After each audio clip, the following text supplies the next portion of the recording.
Pelajaran pada hari ini yaitu daripada bab 13, yaitu pencobaan.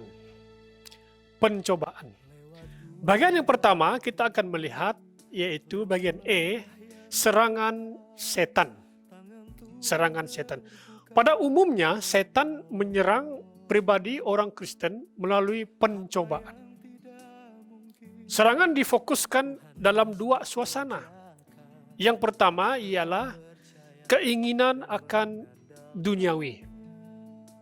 Setan mencari jalan untuk mencubai orang yang beriman itu. Jadi ia memakai sistem keduniawian untuk membuaikan orang Kristen. Setan menjadikan berkat materi yang ditawarkan dunia sebagai pusat keinginan. Dan dia juga menjadikan penghormatan dan kemasuran untuk tujuan hidup orang Kristen itu. Dengan menanam perasaan bahwa dasar dari keamanan hidup adalah menyatu dengan apa yang ada di dunia ini. Jadi yang pertama yaitu keinginan akan duniawi. Dan yang seterusnya, 1 Yohanes pasal 2 ayat 15 berkata, jangan kasihi dunia ini atau sesuatu di dalamnya. Jika seorang mengasihi dunia ini, maka kasih terhadap Bapa tidak ada di dalamnya. Maka oleh itu penting bagi kita supaya kita coba jauhi keinginan akan duniawi. Dan suasana yang kedua yang setan ingin ajukan kepada orang percaya adalah keinginan daging. Keinginan daging. Oleh korban Kristus di atas salib, orang Kristen yang sejati dilepaskan dari akibat-akibat dosa dan dari kuasa dosa. Namun dia tetap tinggal di dalam tubuh jasmaniah yang masih memiliki selera dan keinginan jasmaniahnya. Jadi setan akan memakai fakta tersebut untuk mempengaruhi agar orang Kristen itu lebih memberatkan keperluan jasmaniahnya daripada bisikan-bisikan Roh Kudus yang ada di dalam dirinya. Keinginan daging. Yang bagian B ialah kemenangan setan yang pertama. Kemenangan setan yang pertama yang asli milik setan pada bagian dunia dan kedagingan. Pada saat dia memenangkan pencobaan yang dilontarkan pada laki-laki dan perempuan yang pertama. Dan taktik itu masih dipakai sehinggalah pada hari ini. 1 Yohanes pasal 2 ayat 16 berkata, segala yang ada di dunia ini, keinginan nafsu dan mata, serta segala keangkuhan hidup, bukanlah daripada Bapa, tetapi daripada dunia. Jadi setan berusaha untuk memenangkan manusia melalui pencobaan. Sejak kejatuhan Adam dan Hawa, semua manusia telah dikuasai oleh daging mereka sendiri. Dan daging juga dikotori oleh alam yang berdosa ini. Jadi oleh itu kita harus supaya tidak terjerat dalam pencobaan daripada iblis. Nah, bagian yang ke-C kita melihat kemenangan yang diperoleh oleh Kristus. Yang bagian pertama kita melihat melalui kehidupan Kristus. Ketika Yesus dicobai dalam segala hal, namun dia tidak berdosa.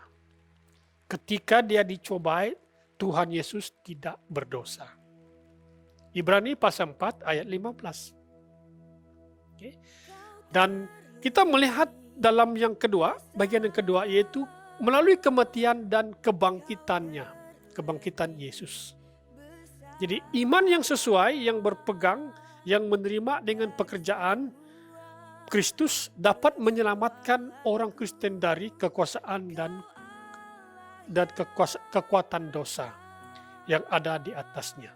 Roma pasal 8 ayat 9. Ia kini bebas memilih jalan hidupnya, ialah untuk berjalan di dalam ketaatan pada Allah. Melalui kematian dan kebangkitannya, Yesus mengalahkan iblis. Bagian yang kedua yaitu melalui kematian dan kebangkitan Kristus. Roma pasal 8 ayat yang ketiga dan keempat berkata, apa yang tidak dapat dilakukan oleh Taurat karena lemahnya tabii manusia telah dilakukan oleh Allah dengan menghantar anaknya dalam bentuk manusia berdosa untuk menjadi persembahan menebus dosa. Dengan demikian dia menghukum dosa dalam diri manusia berdosa. Allah berbuat demikian supaya kita dapat menunaikan kehendak-kehendak hukum dalam diri kita dengan sepenuhnya, mengikut kehendak roh dan bukan mengikut kehendak sifat tabii. Roma pasal 8 ayat 3 dan 4. Bagian yang kedua kita akan melihat kemenangan orang Kristen yang terus-menerus. Dengan berpegang pada kemenangan yang besar yang telah dicapai oleh Kristus, orang Kristen kini dapat mengalahkan setiap serangan musuh. Kita akan melihat 7 kunci untuk mencapai kemenangan yang terus-menerus. Yaitu yang pertama, ialah yang pertama mengetahui bahwa kemenangan telah tercapai. Kemenangan telah tercapai. Karena kekalahannya pada salib, kekuatan iblis sekarang hanya pada ketidakpercayaan umat Kristen. Itu kita lihat dalam Hosea pasal 4 ayat 6. Tetapi apabila orang Kristen mengetahui akan lengkapnya pekerjaan salib dan kebangkitan Kristus dalam dirinya, maka iblis itu dilucuti dari semua senjata yang akan dipakai untuk melawan dia. Yang kedua, yaitu kita perlu mengetahui bahwa berjalan bersama Roh Kudus akan mengalahkan pencobaan. Jadi kekuatan baru telah diberikan kepada orang-orang Kristen. Jadi Roh Kudus sendiri. Jadi Paulus berkata, kami harus berjalan dalam ketaatan dan bimbingannya setiap hari. Oleh itu kita perlu berjalan dalam bimbingan dan juga pimpinan Roh Kudus setiap hari, supaya kita tidak terjerat dalam pencobaan daripada iblis.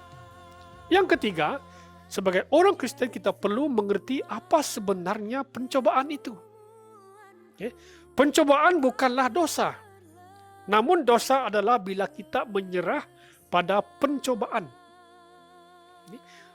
Yang keempat, kita perlu mengerti bahwa jalan keluar telah tersedia bagi kita. Oleh itu saudara-saudari, setiap pencobaan yang Anda alami memang biasa dihadapi orang. Tetapi Allah setia menepati janjinya. Dia tidak akan membiarkan kamu dicobai melebihi kekuatanmu. Sewaktu kamu dicobai, Allah akan memberimu jalan keluar supaya kamu mendapat kekuatan menanggungnya. 1 Korintus pasal 10 ayat 13. Dan seterusnya Yakobus pasal 4 ayat 7 berkata, tunduklah kepada Allah dan lawanlah iblis dan ia akan lari daripadamu. Jalan yang tersedia bagi kita adalah tunjuk kepada Allah dan lawanlah iblis.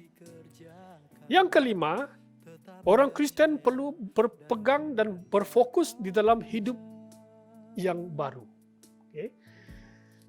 Kolose pasal 3 ayat 1 dan 2 berkata demikian. Jika kamu dibangkitkan bersama Kristus, carilah perkara-perkara yang berkaitan dengan surga. Tempat Kristus duduk di sebelah kanan Allah. Tumpukan pemikiranmu kepada hal-hal di surga, bukan hal-hal di bumi. Karena kamu telah mati dan hidupmu tersembunyi bersama Kristus dalam Allah. Dan yang keenam yaitu menjauhkan diri dari daerah yang nyata adalah daerah pencobaan. Jadi ini penting, kita harus menjauhkan diri dari daerah yang nyata, itu adalah daerah pencobaan. Okay. Aku hendak memperhatikan hidup yang tidak bercela, seperti mana pemazmur berkata, daripada Mazmur 101 ayat 2. Dan yang terakhir, sebagai orang percaya, kita harus waspada terhadap rencana setan. 2 Korintus pasal 2 ayat 11 berkata, sangatlah penting untuk mengetahui taktik yang digunakan oleh musuh untuk melawan kita, hingga kita tahu tipu muslihatnya. Siapakah iblis itu? Iblis itu adalah pendusta. Dia adalah pemfitnah dan penuduh. Dia adalah penipu. Dia adalah penggoda. Dia adalah penindas. Dia adalah penghalang kita. Dan dia adalah seperti singa yang mengaum-ngaum. Dan ia dapat menyamar sebagai malaikat terang. Ini adalah karakteristik ataupun ciri-ciri daripada iblis. Sebagai orang Kristen, kita dipanggil untuk hidup dalam kemenangan. Melalui Kristus, kemenangan di bawah ini adalah milik kita. Yang pertama, kemenangan atas dunia. Dan kedua, kemenangan atas daging. Dan kemenangan atas musuh. Pencobaan. Komitmen saya. Saya berterima kasih kepada Allah akan janjinya untuk membebaskan saya dari pencobaan. Saya berikrar untuk cepat tanggap, respon akan pertolongannya yang selalu tersedia, sehingga saya dapat hidup dalam kemenangan. Dan saya akan membagikan kebenaran ini kepada orang lain. Pencobaan. Tuhan memberkati kita.